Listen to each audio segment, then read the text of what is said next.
Boa noite a todos. Sejam bem-vindos à nossa casa de amor e de oração e de conhecimento. Que possamos juntos e em sintonia com essa espiritualidade amiga que nos conduz e nos auxilia, entender as palavras que nós vamos falar hoje sobre petição e resposta do livro Rumo Certo. Então eu convido a todos para que iniciemos a nossa atividade, elevando o nosso pensamento ao Pai, fechando os nossos olhos, respirando com tranquilidade, afastando os nossos pensamentos lá de fora e nos mantendo em sintonia com esses amigos. Do capítulo 27, Pedi e obtereis, do Evangelho segundo o Espiritismo, qualidades da prece. Quando orardes, não vos assemelheis aos hipócritas que se comprazem em orar em pé nas sinagogas e nas esquinas das ruas, para serem vistos pelos homens. Em verdade digo-vos, eles receberão sua recompensa. Mas quando quiserdes orar, entrai no vosso quarto e, estando fechada a porta, orai ao vosso Pai em segredo. E vosso Pai, que vê o que se passa em segredo, recompensar-vos-á. Não afeteis orar muito em vossas preces, como fazem os gentios, que pensam ser pela multidão de palavras que serão atendidos.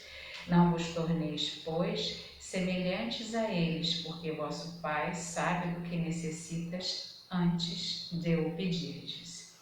Está no Evangelho de São Mateus, capítulo 6.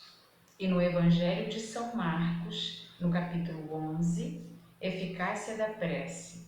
O que quer que seja que pedirdes na prece, crede que o obtereis e vos será concedido. Com essas palavras, que possamos aprender a orar, entender o sentido da prece. E aqui hoje nós te pedimos, ó Pai, derrama sobre nós a paz e a harmonia que tanto necessitamos para que possamos levar para fora daqui todo esse conhecimento que haveremos de aprender esta noite. Que assim seja. Muito feliz de estar vendo que hoje nós estamos sem as limitações das faixas, né? Isso é muito bom, mostra que nós estamos começando a alcançar uma proteção um pouco maior. Não significa que nós não devemos nos abster dos cuidados, devemos manter os mesmos cuidados de antes, né? Para que a gente não venha a ter que novamente se afastar aqui dentro da casa espírita. Esse capítulo do livro Rumo Certo, e esse livro ele foi escrito em 1971. 1971 significa há 50 anos atrás. E nesse capítulo que ele fala sobre Emmanuel fala sobre petição e resposta, como que a gente pede nas nossas orações ao Pai e como que a gente é atendido. Qual é a melhor forma de pedir para que sejamos atendidos? Já que a leitura do Evangelho diz que o Pai sempre nos atenderá conforme aquilo que Ele considerar que nós precisamos mais. E por que eu falo em datas? Porque há 50 anos atrás, muitos aqui talvez nem tivessem nascido. E esse comentário é importante para mostrar e para a gente avaliar se esse texto que o Emmanuel comenta, a passagem evangélica, se não tem a ver com os dias de hoje.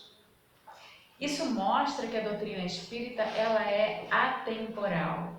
Ela foi codificada no final do século XIX e quando a gente vai ler a Gênese, o livro dos médiuns, o livro dos espíritos, o Evangelho, todos os livros da codificação, a gente vê que aquilo é para agora. Aquilo é uma lição para o momento do hoje. Então a gente prova com isso que os espíritos superiores que orientaram os médiuns para codificarem a doutrina espírita, eles sabem de tudo que se passa conosco, das nossas imperfeições, então os seus ensinamentos serviram lá para o século XIX, para o século XX, e nós já estamos no século XXI. Vamos avaliar então se esse capítulo não se aplica para o que a gente está vivenciando agora. Emmanuel começa dizendo assim: entre o pedido terrestre e o suprimento divino, é imperioso a alavanca da vontade humana, com decisão e firmeza, para que se efetize o auxílio solicitado. O que significa isso? Que nós, humildemente, vamos nos afastar da multidão, vamos nos ficarmos reclusos e vamos nos dirigir ao Pai humildemente. Ele sabe do que cada um de nós precisa, mas a gente, nesse ato de humildade, ele vai nos auxiliar e nos ouvir de forma diferenciada, não com preferência de um filho ao outro, vai atender a todos, porque ele ama a todos de forma igualitária. E aí, ele vai nos responder conforme a gente se mostra diante daquilo. Então, um exemplo. Eu estou passando por um problema, uma situação que eu não entendo que é uma oportunidade de crescimento e melhoria. Eu chamo de problema, de vicissitude, de dor, de desconforto, de situação que me perturba. E eu peço a Deus, meu Pai, me ajuda, me tira dessa situação, como que eu faço para melhorar isso que está acontecendo comigo? Às vezes até a gente diz, eu não merecia isso, o Senhor não está me cuidando direito. Às vezes a gente, nesse momento de revolta, até fala e se dirige a Deus assim. Aí a gente pede ânimo e coragem, pede a solução para aquela situação. Mas aí, eu, já conhecedora da doutrina espírita, já conhecedora um pouquinho assim do Evangelho do Mestre, eu faço bastante prece, eu agradeço aquela situação de dificuldade, porque quando ela passar eu vou me sentir melhor.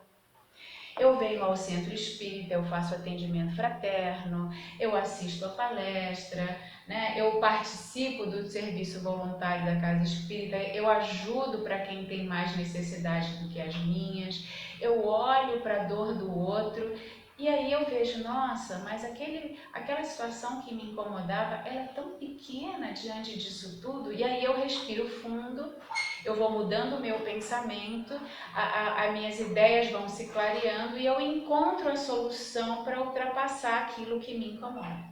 Então, eu fiz uma petição, um pedido a Deus, mas eu também me mostrei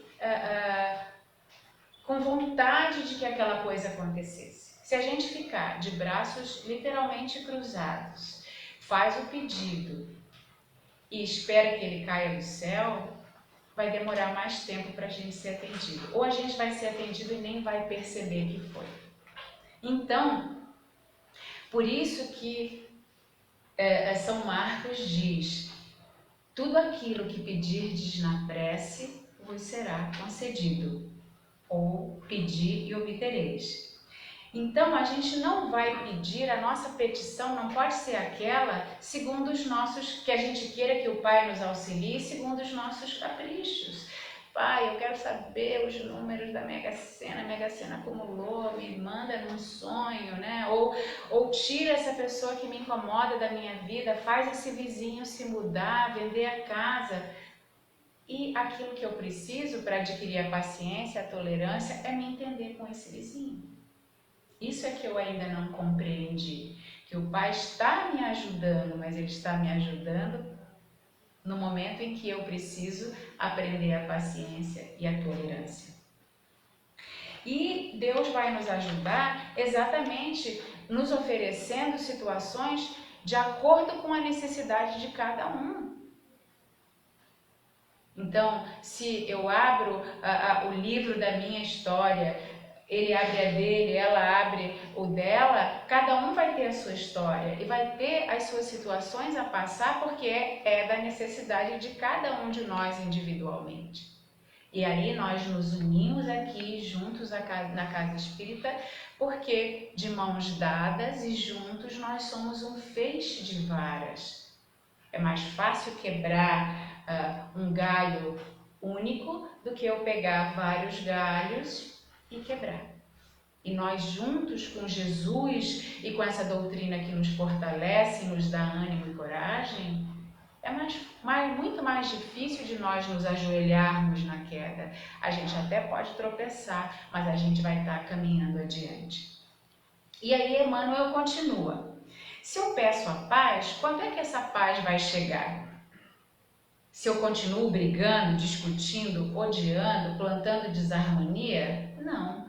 A paz vai chegar quando eu opto pela concórdia, pela amizade, pelo entendimento. Aí a paz vai chegar. Quando é que o Pai nos dá saúde? Meu Deus, me dá saúde, porque o meu corpo está tão cansado dessas doenças. Mas aí eu só peço saúde. Eu não vou ao médico.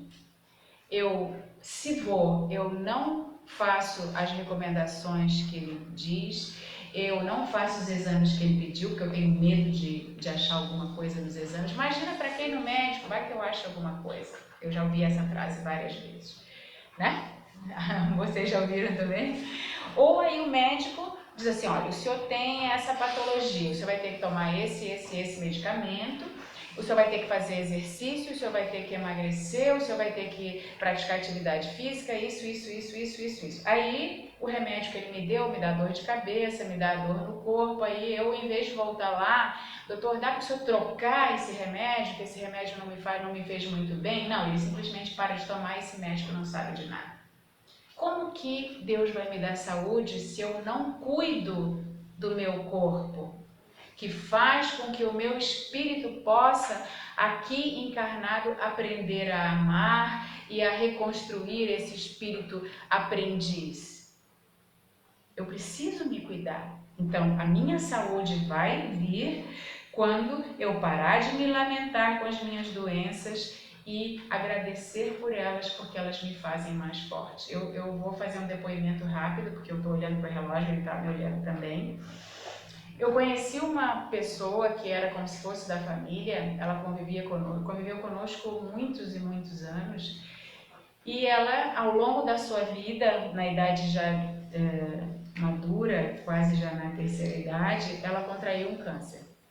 E como era uma pessoa muito pobre e ela tinha muita vergonha, ela já estava com sintomas do câncer há muito tempo, mas não contava para ninguém. Quando foi descoberto, já estava no estágio muito avançado, fez todo o tratamento, mas ela acabou falecendo da doença, porque já estava muito avançado e não procurou o médico. Essa pessoa, durante a sua doença, não reclamou um dia, não parou de sorrir um dia, não blasfemou contra Deus um dia e sempre orava por todas as pessoas que estavam ao redor dela, porque ela amava essas pessoas e considerava essas pessoas muito importantes na vida dela. Fazia rosário, então uma pessoa que ela cuidou desde pequeno foi estudar fora, ela passou o tempo inteiro que ele morou fora, ela fazia o rosário para que Deus protegesse ele. Essa pessoa, eu nunca vi essa pessoa reclamar de absolutamente nada. E a vida dela, se ela abrisse o livro da vida, era só lágrimas e tristeza. Então essa pessoa, provavelmente, se alguém dissesse assim, como você está? Muito bem. E estava com câncer, né? Já internada, já em cuidados paliativos. Eu peço ao Senhor, dá-nos a prosperidade. Mas eu sou uma pessoa que só reclamo do trabalho, não me concentro no esforço, no foco, na determinação e na gratidão pela lei do trabalho. A prosperidade vem do trabalho. Então, o trabalho é uma lei divina, é uma bênção na nossa vida. Senhor, dá-nos a compreensão. Mas eu desconfio de todos, critico todas as pessoas, não aceito o mínimo erro ou equívoco da pessoa que está ao meu lado. Eu exponho as faltas alheias, sem a menor compaixão e indulgência, sem olhar para dentro de mim mesmo e ver que eu tenho muitos defeitos. Então, quando é que essa compreensão chegará? Quando eu começar a ver que eu também sou uma pessoa que pode falhar, que pode falir, que pode errar.